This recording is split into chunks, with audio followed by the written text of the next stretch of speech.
Hello everyone, আসসালামু আলাইকুম। Welcome back to my YouTube channel Shan's cooking home. আজ আমি আপনাদের এমন একটি আচার বানিয়ে দেখাবো যে আচারটির নাম হচ্ছে কাশ্মীরি আচার।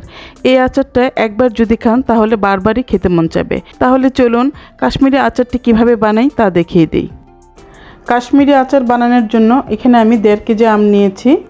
এই আমগুলোকে এখন আমি কেটে নিব। কিভাবে আমি আমগুলোকে কাটি সেটাই আজ আমি আপনাদের দেখিয়ে দেব। প্রথমে আমটার আমি 2 সাইড একটু কেটে নিব। এখন একটি পিলারের সাহায্যে আমি আমটাকে ছিলে নিব। আমটাকে এমনভাবে ছিলতে হবে যেন আমের সবুজ অংশটা গায়ে লেগে না থাকে। আমটা ঠিক এভাবে করে ছিলে নিতে হবে যেন সবুজ অংশটা একেবারেই না থাকে। কাশ্মীরি আচারের জন্য এরকম পুরো আম লাগবে এবং আম পাকার আগ মুহূর্তের যে আমটা সেই আমটা নিলে সবচাইতে ভালো হয়। আচারটা দেখতে সুন্দর হয় এবং খেতেও অনেক মজা হয়। এখন আমি আমটাকে একটু কাঁটা চামচ দিয়ে ছিদ্রে ছিদ্রে করে নিব। ঠিক এভাবে আমি যেভাবে দেখাচ্ছি আপনারা সেভাবেই করবেন।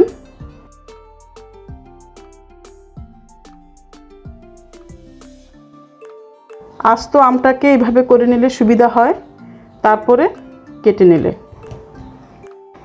আমি পুরো আমটিকে কাঁটা চামচের সাহায্যে কেচে নিয়েছি। আপনারা দেখতেই পাচ্ছেন কিভাবে কেচতে হবে। তো এখন আমি আমটিকে কেটে নেব। একটি ছুরির সাহায্যে আমি আমটিকে কেটে নিচ্ছি। বেশ শক্ত আমটি।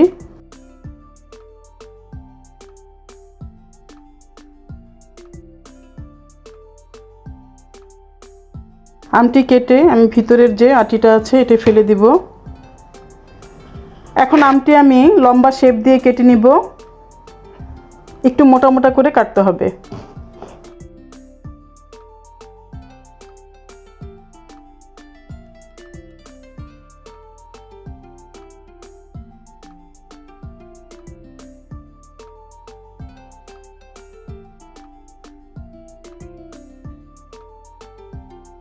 আমটি এরকম লম্বা করে কাটতে হবে এবং প্রতিটা পিসে যেন এই আটিটা থাকে সেদিকে আমাদের লক্ষ্য রাখতে হবে।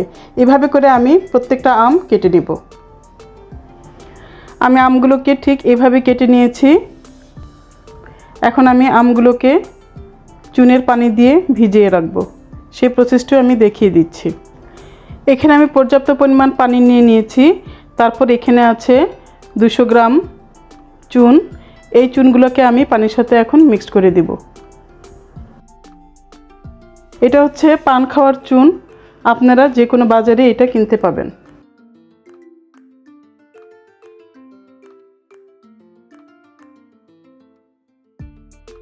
আমি এখানে 1.5 কেজি আমের জন্য 200 গ্রাম চুন নিয়েছি। আপনাদের আমের পরিমাণ যদি বেশি হয় তাহলে আপনারা আরও বেশি চুন নিয়ে নিতে পারেন।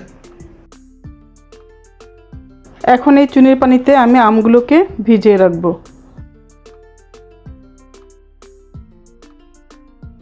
চুনের পানিতে আমগুলো এইভাবে ভিজিয়ে রাখতে হবে যেন আমগুলো সম্পূর্ণ চুনের পানির ভিতরেই থাকে। যদি ভেসে ওঠে তাহলে একটু হাত দিয়ে একটু চেপে চেপে যেন চুনের পানির ভিতরে থাকে, সেভাবে আমাদের এটা প্রস্তুতি করতে হবে।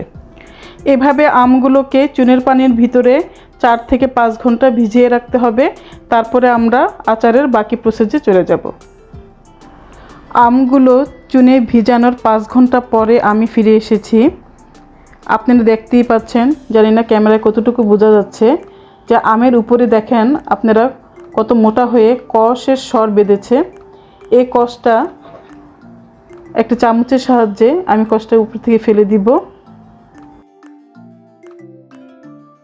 আমি জানি না আপনারা বুঝতে পারতেছেন কি না, অনেকটুকু কষ উপর দিয়ে জমে আছে। এই কষটার জন্যই আমটা স্বচ্ছ হয় না, যার জন্য চুন দিয়ে ভিজিয়ে রাখতে হয় এই আমগুলোকে 5 ঘন্টা, তাহলে আমটা একদম সাদা হয়ে যায়।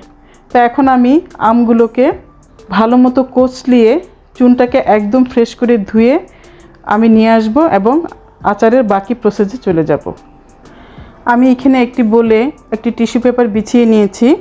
এখন আমি আমগুলোকে ভালো মতো ধুয়ে এনেছি। এখন চিপে চিপে এখানে টিস্যু পেপারে রাখবো।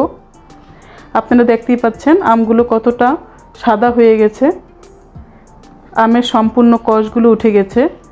তো এখন আমি এই আমগুলোর পানিগুলোকে চিপে চিপে নিব, যেন টক পানিটা না থাকে। সেই জন্য আমি আমগুলোকে চিপে চিপে এখন টিস্যু পেপারের উপরে রাখবো।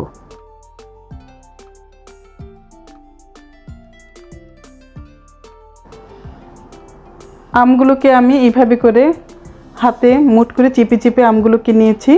আপনারা ঠিক সেভাবেই মুঠ করে চিপে চিপে আমগুলোকে নেবেন। এখন আমি এটির উপরে আরেকটা টিস্যু পেপার দিয়ে দিব, যেন বাকি পানিগুলো শুষে নেয়। টিস্যু পেপারটা দিয়ে একটু হালকাভাবে চেপে চেপে দিতে হবে। তারপর আমি এই অবস্থায় কিছুক্ষণ রেখে দেব। এখানে আমি 15 থেকে 16টা মরিচ নিয়েছি, শুকনা মরিচ।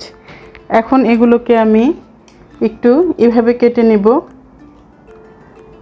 এভাবে কেটে আমি এগুলোর যে ভিতরে যে বিচিটা আছে এটা একটি কাঠির মাধ্যমে ফেলে দিব।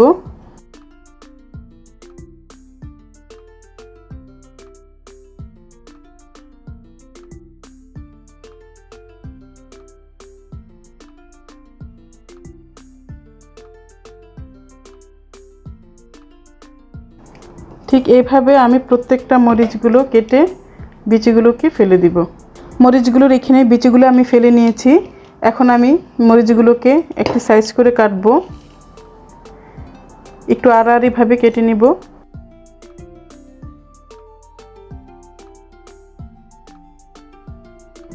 এই মরিচের ভিতরে অবশিষ্ট যে বিচিগুলো আছে এগুলোকেও আমি ফেলে দিব। শুধু মরিচের এই যে ছিলকাটা সেটাই আমি নিব। চুলায় একটি সসপ্যান বসিয়ে দিলাম। এখন আমি মেজারমেন্ট কাপের 2 কাপ পানি দিয়ে দিব। তারপর আমি এখানে দিয়ে দিব 1.5 কেজি চিনি। আমি এখানে 1.5 কেজি আম নিয়েছি, তাই আমি এখানে 1.5 কেজি চিনি দিয়েছি। আপনারা যদি এর চেয়ে বেশি মিষ্টি খান তাহলে এখানে 2 কেজি চিনি দিতে পারেন। এখন চিনিটা গলা পর্যন্ত অপেক্ষা করব। চিনিটা এখানে গলে গেছে। এখন আমি এখানে দিয়ে দিব 1 কাপ পরিমাণ আদা কুচি। আদা কুচিটা দেওয়ার পর এই আদা কুচিটা যে পর্যন্ত ট্রান্সপারেন্ট না হয় সে পর্যন্ত এটাকে জাল দিতে হবে। আদাগুলো চিনির শিরায় জাল হয়ে সুন্দর একটা স্মেল বের হচ্ছে এবং আদাগুলো ট্রান্সপারেন্ট হওয়া শুরু করেছে। এই মুহূর্তে এখন আমি এখানে আমগুলোকে দিয়ে দেব।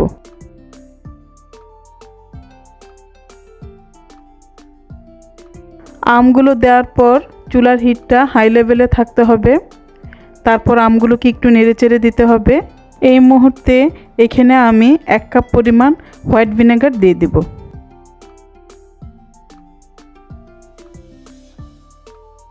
ভিনেগারটি প্রিজারভেটিভ হিসেবে কাজ করবে, কারণ এটি 6 মাস ঘরে থাকলেও কোনো সমস্যা হবে না, নষ্ট হবে না, তাই এখানে ভিনেগারটি দেওয়া হয়েছে। এখানে আমগুলো কিছুটা স্বচ্ছ হয়ে আসছে, আপনারা দেখতেই পাচ্ছেন। এখনও পুরোপুরি হয় নাই।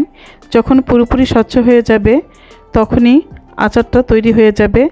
শিরাটা এখনও পাতলা আছে, শিরাটা যখন আরেকটু ঘন হবে তখনই আচারটা তৈরি হয়ে যাবে। সেজন্য আরেকটু জাল দেওয়া লাগবে।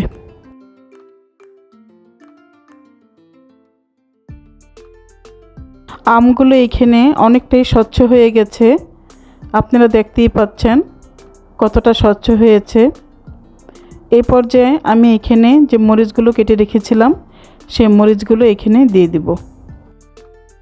চুলার মধ্যে কাশ্মীরি আচারটি আমি আর 5 মিনিট জাল দিব, তারপর আমি আচারটিকে নামিয়ে ফেলব। কাশ্মীরি আচারটি এখানে 5 মিনিট জাল দেওয়া হয়ে গেছে। আপনারা দেখতেই পাচ্ছেন আমগুলো কতটা স্বচ্ছ হয়েছে, কত সুন্দরভাবে স্বচ্ছ হয়েছে। তো এখন আমি কাশ্মীরি আচারটি নামিয়ে ফেলব এবং আপনাদের পরিবেশন করে দেখাবো।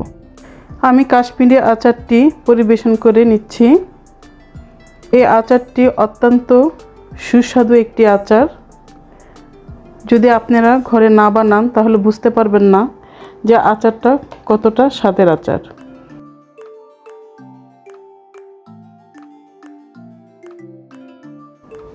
তো তো হয়ে গেল তো আমার কাশ্মীরি আচার। আমি আশা করব আপনারা একবার হলো এই আচারটি বাসায় ট্রাই করবেন এবং খাবেন।